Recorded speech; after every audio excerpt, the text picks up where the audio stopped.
क्या होता है संविधान? क्यों बनाया गया होगा संविधान? हम कितना जानते हैं हमारे देश के संविधान को? ये एक किताब है या क्या है?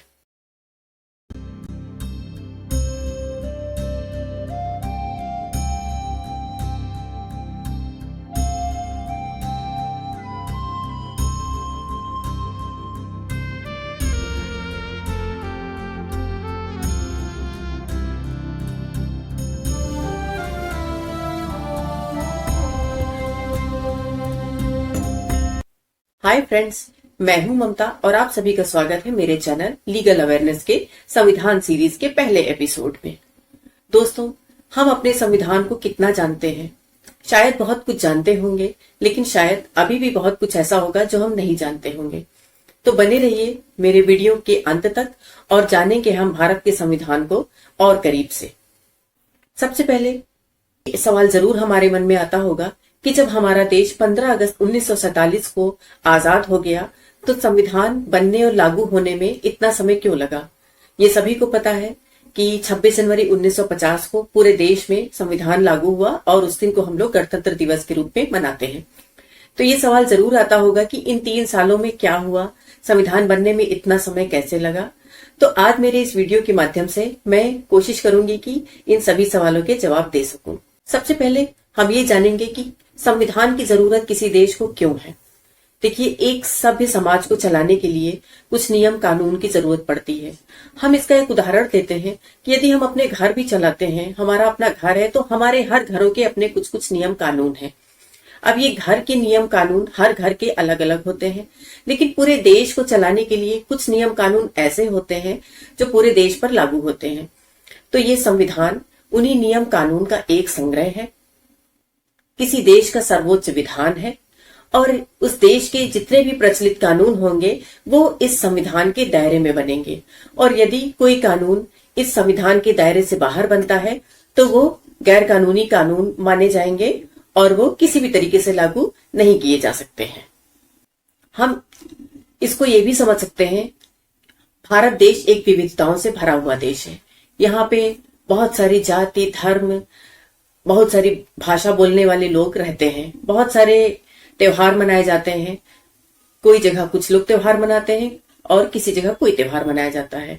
हम अगर कल्पना करें कि आपको या हम एक ऐसे बड़े समूह के सदस्य हैं जहां पे 4-5 तरीके के धर्म के लोग रहते हैं, कई तरीके की जातियों के लोग रहते हैं, कुछ बहुत अमीर है, कुछ बहुत गरीब है, और इसी तरीके से कोई सा काम करता है और कोई सा काम करता है। और मान के चलिए हम इस बड़े समूह के सदस्य हैं, हम इस समूह से तालमेल कैसे बिठाएं? तो इस संविधान का एक प्रमुख उद्देश्य है कि ऐसे समूह के साथ तालमेल बैठाना। तो ये समूह हो गया हमारा देश और उस समूह के सदस्य हो गए हम सब। इसलिए संविधान बहुत जरूरी है कि इस तरीके की विविधताओं को एक साथ लाना और उसमें तालमेल बिठाना। यदि हम इस समूह के सदस्य हैं और किसी विविधता वाले व्यक्ति के साथ हम बातचीत कर रहे हैं, हम उसके साथ हमें मिलना जुलना है, कैसे मिलना है, उसके भी अधिकार हैं, हमारे भी अधिकार हैं, और ये उसको भी बात पता होगी और हमको भी बात पता होगी। तो ये संविधान का काम है कि कैसे हम सभी के बीच में तालमेल बिठाएं। सबसे पहली बात, आपको ये जानकर आश्चर्य होगा कि ये संविधान ना तो प्रिंट कराया गया है और ना ही टाइप कराया गया है। इतना बड़ा संविधान, पता है, सिर्फ हाथों से लिखा गया है। और लिखने वाले का नाम शायद बहुत कम लोग जानते होंगे, जिनका नाम है प्रेम बिहारी रायजादा। प्रेम बिहारी रायजादा कैलीग्राफी आर्टिस्ट थे। नेहरू जी ने प्रेम बिहारी रायजादा को यह संविधान लिखने के लिए चुना था और उन्होंने नेहरू जी से कहा था कि वो संविधान लिखने का कोई भी मेहनताना नहीं लेंगे। और इसके बदले में उन्होंने जो शर्त रखी थी वो थी कि हर पेज में वो अपना नाम लिखेंगे और आखिरी पेज में वो अपना नाम अपने दादाजी के साथ लिखेंगे। और नेहरू जी ने उनकी यह शर्त मान ली थी। और ये जानकर तो आपको और भी आश्चर्य होगा कि उन्होंने बिना किसी गलती के ये संविधान लिखा था। और ये संविधान लिखने में प्रेम बिहारी रायजादा ने 6 महीने का समय लिया था। और क्या आपको पता है, ये संविधान लिखने में उन्होंने 303 निब होल्डर पेन का इस्तेमाल किया था। इसके साथ ही 254 बॉटल स्याही की यानी इंक की इस्तेमाल की गई थी। और सबसे बड़ी बात, ये संविधान लिखने का कागज पुणे से मंगवाया गया। तो ये तो हो गई संविधान की लिखावट। और इस संविधान की को सजावट और कलाकारी का काम किया था शांति निकेतन के आचार्य नंदलाल बोस और उनकी टीम ने। ये जो इसकी सजावट है, हर पेज में जो इसकी सजावट है, जो कलाकृतियां हैं, वो भारत के संघर्ष और इतिहास को बयान करती हैं। शायद इन दो लोगों का नाम हम लोग नहीं जानते हैं। और आपको पता है, हमारे संविधान की मूल प्रति संसद की लाइब्रेरी में सुरक्षित रखी हुई है। चलिए अब जानते हैं और कुछ जानकारी अपने संविधान के बारे में। तो ये तो मैंने बता ही दिया, ये दुनिया का सबसे बड़ा हाथों से लिखा हुआ संविधान है। और इसमें बहुत सारे लोगों का कहना है कि हमारे संविधान में बहुत सारी बातें विदेशों से ली गई हैं, यानी बाहर से ली गई हैं। लेकिन बाबा साहब का भी कहना है कि यदि हमसे पहले बहुत सारे देश आजाद हो चुके हैं और अपना संविधान बना चुके हैं, और अगर उनके संविधान में कुछ अच्छी बातें हैं तो उनको अपनाने में और अपने संविधान में शामिल करने में कोई भी हर्ज नहीं है। ये बात बिल्कुल सही है।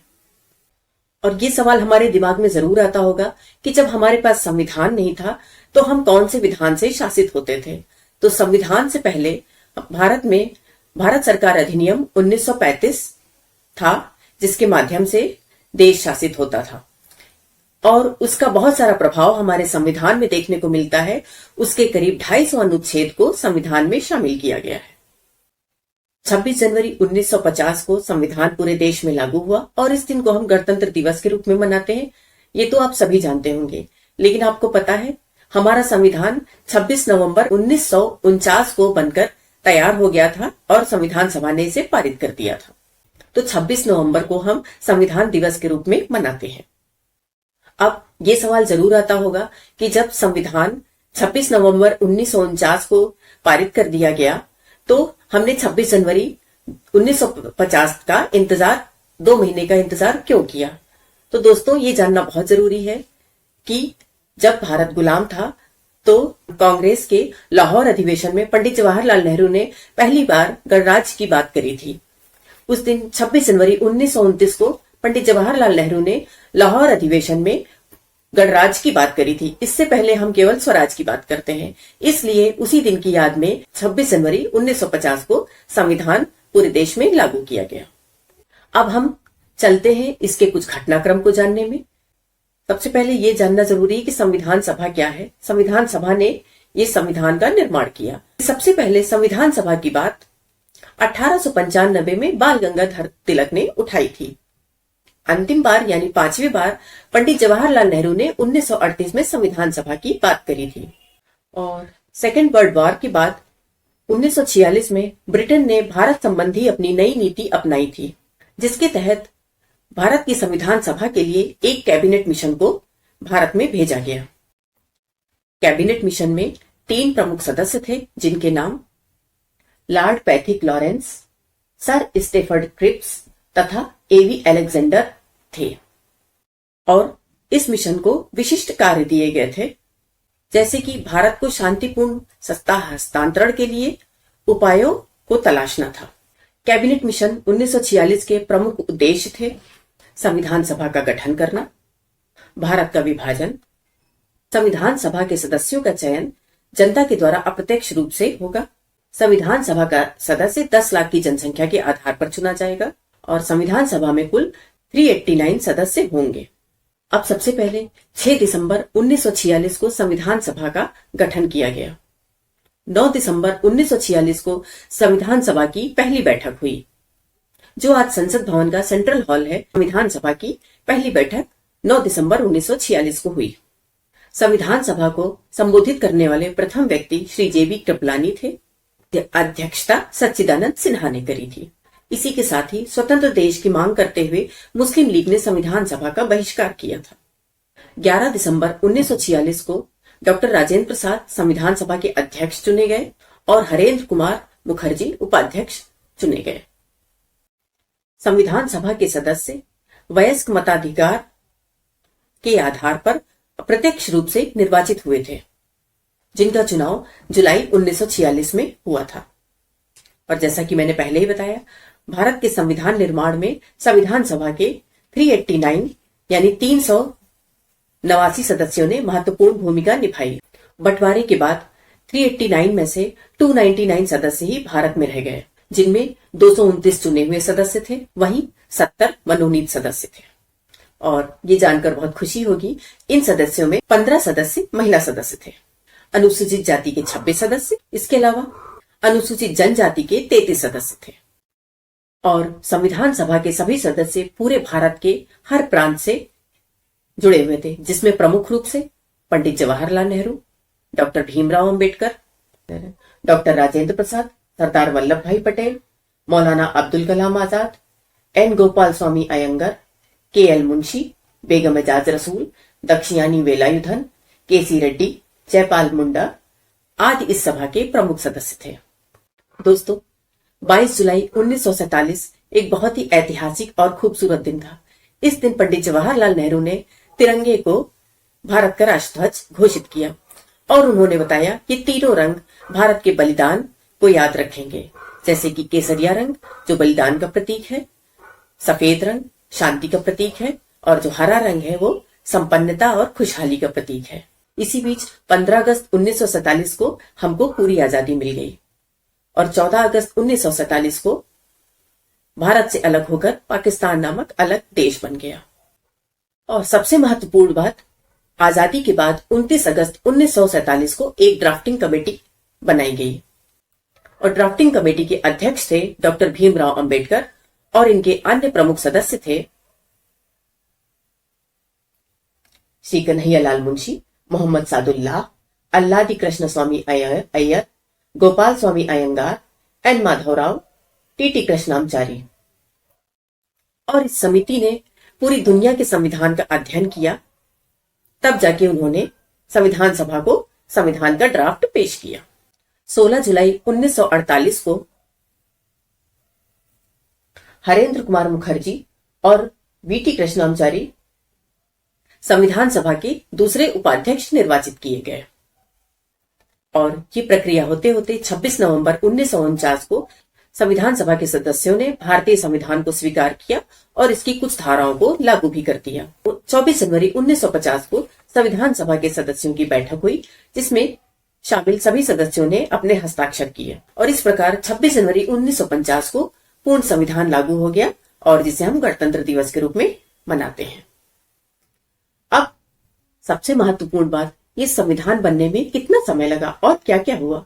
तो इस संविधान बनने में 2 साल 11 महीने और 18 दिन लगे और पता है, इनमें से कुल 114 दिन केवल बहस हुई। संविधान सभा ने कुल 12 अधिवेशन किए और संविधान बनने में 166 दिन बैठक की गई और अंतिम दिन 284 सदस्यों ने इस पर अपने हस्ताक्षर किए। और उस समय इस तरीके की बैठकों में प्रेस और आम जनता का आना मना नहीं था। तो ये तो थे संविधान बनने की कुछ महत्व की जानकारियां और कुछ महत्वपूर्ण तारीखें। अब जानते हैं ये जो हमारा संविधान है इसमें कितने भाग हैं। तो जो संविधान का भाग है, सबसे पहला इसका प्रियम्बल या उद्देशिका, 395 अनुच्छेदों यानी आर्टिकल से युक्त 25 भाग, 12 अनुसूचियां, 5 अनुलग्नक या अपेंडिक्स और 105 संशोधन। और अभी तक की संसद में 127 संविधान संशोधन लाए जा चुके हैं, जिसमें 105 संशोधन पारित होकर संविधान संशोधन अधिनियम बन चुके हैं। 124वां संविधान संशोधन 9 जनवरी 2019 को संसद में पेश किया गया था, जो कि विशेष बहुमत से पास हुआ और जिसके तहत आर्थिक रूप से कमजोर सामान्य वर्ग के छात्र छात्राओं को शैक्षणिक संस्थाओं और सरकारी नौकरियों में 10% का आरक्षण दिया जाएगा। अब आते हैं इसकी अनुसूचियां या शेड्यूल पर। तो जब संविधान बनाया गया था तब इसमें 8 अनुसूचियां थी और लेकिन जैसा मैंने अभी बताया कि अब संविधान में 12 अनुसूचियां हैं। तो ये 8 से 12 कैसे हुई जानते हैं इसको भी। 9वीं अनुसूची को प्रथम संविधान संशोधन 1951 के तहत लाया गया था। 1985 में 52वें संविधान संशोधन के तहत 10वीं अनुसूची को शामिल किया गया था। 1992 के 73वें संशोधन में 11वीं अनुसूची को शामिल किया गया था और उसी साल 1992 के 74वें संशोधन में 12वीं अनुसूची को संविधान में शामिल किया गया था। और संविधान में लिस्ट भी है, यानी सूची भी दी गई है। इन सूचियों को 7th शेड्यूल यानी 7वीं अनुसूची में शामिल किया गया है। ये सूचियां ये बताती हैं राज्य और केंद्र की शक्ति के बंटवारे के बारे में बताती है। तो 3 तरीके की सूची है, एक संघ सूची, एक राज्य सूची, तीसरी कॉन्करेंट या समवर्ती सूची। संघ सूची में जो विषय शामिल है उसमें राष्ट्रीय महत्व पर जोर दिया गया है, जैसे डिफेंस और हमारी तीनों फोर्सेस, यानी कि इन विषयों पर केवल संसद द्वारा ही कानून बनाया जा सकता है। राज्य सूची, इन सूची पर क्षेत्रीय महत्व पर ज्यादा जोर दिया गया है। तो इस प्रकार इन विषयों पर राज्य की विधानसभा द्वारा कानून बनाया जाता है, जैसे कि जेल सुधार, लोकल गवर्नेंस आदि। और समवर्ती सूची यानी कॉन्करेंट सूची, इस पे केंद्र और राज्य दोनों कानून बना सकती है। दोस्तों, ये थे मेरे आज के एपिसोड की जानकारी। मुझे उम्मीद है आज आपको कुछ नई जानकारी जरूर मिली होगी और मेरे अगले वीडियो को भी जरूर देखें।